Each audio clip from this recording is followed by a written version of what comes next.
diviser la mer, ça et là. Et le vent s'est à souffler. Et la terre est devenue sèche. Ils sont passés sans même se mouiller. Gloire à Jésus. C'est quand ils étaient de l'autre côté du port, de l'autre côté, que les Égyptiens ils sont venus aussi, ils ont vu ce chemin frayé. Ils ne savent pas comment le chemin s'est frayé. Et aussi sont courageux. Mais quand la tête de quelqu'un est morte, là, c'est comme ça qu'il agit. Alléluia. Ils sont et ils rentrent aussi. Et puis ils continuent. Aujourd'hui, vous allez nous voir. Aujourd'hui, là, vous allez mourir. Et ils ne savaient pas qu'ils préparaient leur mort. La Bible dit, quand ils étaient de l'autre côté, Dieu a dit à Moïse, reprends le même exercice. Tends maintenant le bâton. Quand il a tendu le bâton, le vent est revenu ramener les vagues. Ça les a tous emportés. Alléluia, acclamons le Seigneur. C'est ainsi, lorsqu'ils étaient à notre bord, est-ce que ça là, quelqu'un a besoin de vous exhorter, chanter, louer le Seigneur? Une délivrance comme ça, en direct, ce n'est pas en différé. Alors Marie a pris le tambourin, elle a commencé à chanter. C'est les femmes, toutes les femmes. Qui aiment louer le Seigneur. Oui. Quand on commence à chanter ici, là, qui vous voyez venir danser? C'est les femmes. Les femmes.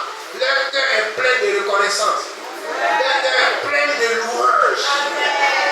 Quand tu fais du bien à une femme, elle n'oublie pas. Si tu lui fais du mal aussi. Mais ça fait partie de leur nature. La reconnaissance, elles sont reconnaissantes.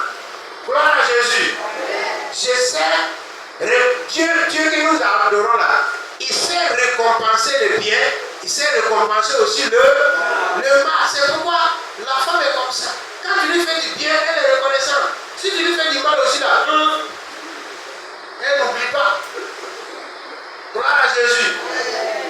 Gloire à Jésus. Donc les femmes ont le caractère de Dieu. Les mamans acclament le Seigneur. Alléluia. Vous voyez une femme là, elle n'a rien du tout. Le peu de repas qu'elle a dans sa maison, quand elle reçoit un homme de Dieu, quand elle reçoit quelqu'un, on dit que ça, c'est une partie de Dieu. Elle est capable de prendre tout ce qu'elle a donné, elle va manger, et elle va rester. Ça, c'est la femme. Gloire à Jésus. Mais l'homme là, quand il va avoir la richesse, ça va déborder. Quand quelqu'un vient, quitte ici. Quitte ici. Des paresseux comme ça. On n'a pas un cœur qui partage, on n'a pas un cœur qui donne. Ça, c'est le caractère. L'homme le fait amasser les richesses. Et puis quand on le voit, il gonfle son dos là. Voilà, c'est moi. C'est moi. Quand il fait quelque chose, il veut qu'on lui dise c'est lui. C'est pourquoi vous êtes tous en conflit avec Dieu. Regardez, nous qui avons porté le verset matin là. Comptez, on est combien?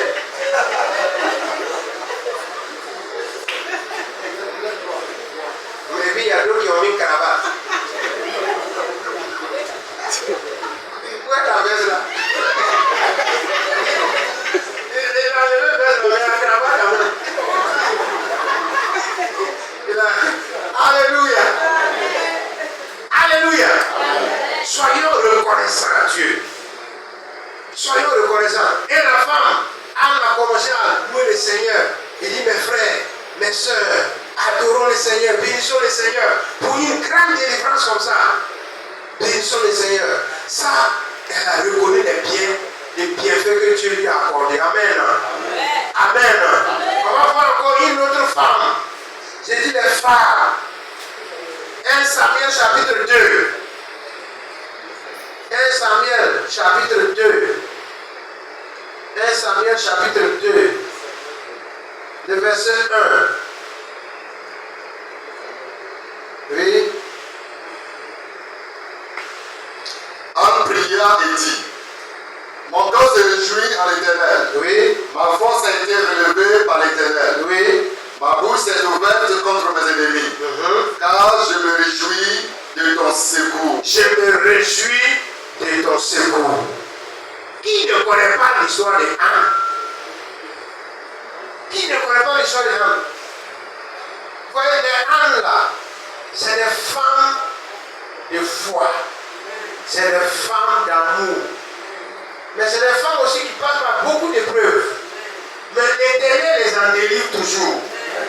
Cette femme, Anne, quand elle s'est mariée, elle n'a pas pu avoir un enfant avec son mari. La Bible dit que son mari, il cherche un enfant.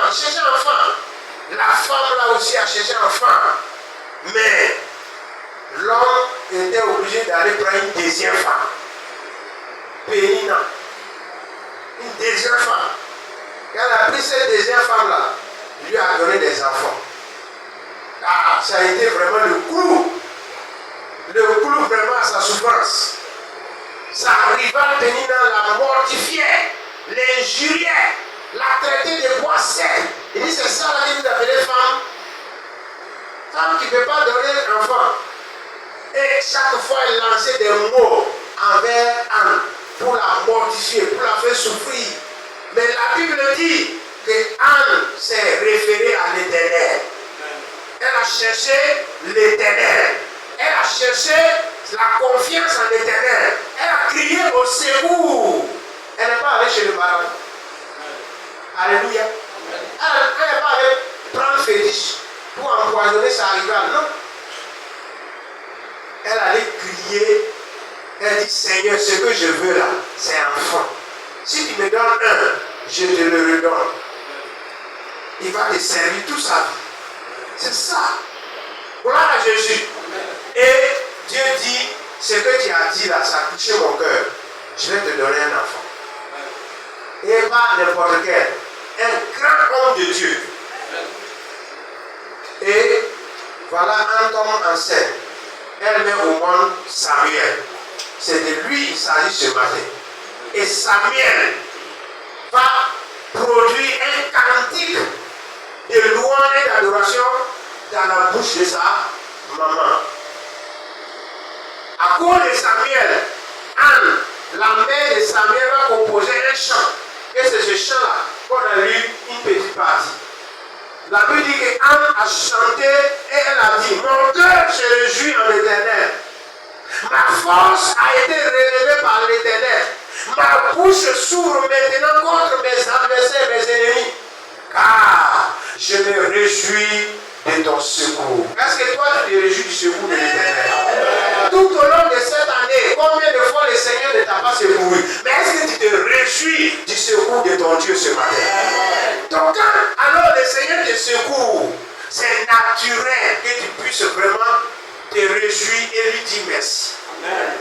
Donc, la première dimension de la reconnaissance que nous manifestons envers Dieu, c'est lorsque tout va bien. Anne a retrouvé ses sens de femme et elle a enfanté. Gloire à Jésus. C'est avec Anne que vous allez voir que la stérilité peut enfanter 7 fois.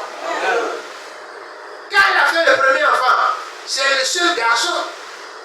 Il pouvait la mettre à côté. Mais elle a dit, j'ai dit, je vais prêter cet enfant à l'Éternel. Quand l'enfant était sévré là, elle a pris l'enfant, préparé l'enfant, tout ce qu'il faut. Elle a accompagné l'enfant. Elle allait déposer dans la maison de Dieu.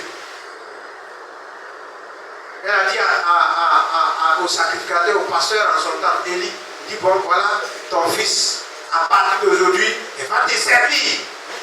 Je l'ai prêté à Dieu, parce que Dieu m'a donné, mais je le prête à Dieu. Mais Dieu, je vous dis, quand tu es reconnaissant là, tu ouvres encore d'autres brèches pour que le Seigneur te bénisse. Amen. Il a prêté un seul enfant à Dieu. Est-ce que Dieu va laisser comme ça toujours voir, rester et puis regarder Anne seul toujours? Non. La Bible dit que Dieu va faire encore. Et puis Anne est tombée enceinte. Elle accouche. Elle fait encore. Elle accouche. Anne a eu encore beaucoup d'enfants. Amen. Après Samuel. Amen. Mais si le seul fils qu'il avait, elle a dit à Dieu, donne, c'est pas ce qu'il va avoir encore. Hein. Ma solitude. Et puis elle va conserver. Non. Anne a été reconnaissante. Elle a donné à Dieu. Notre reconnaissance là, ça doit s'accompagner d'action. Alléluia.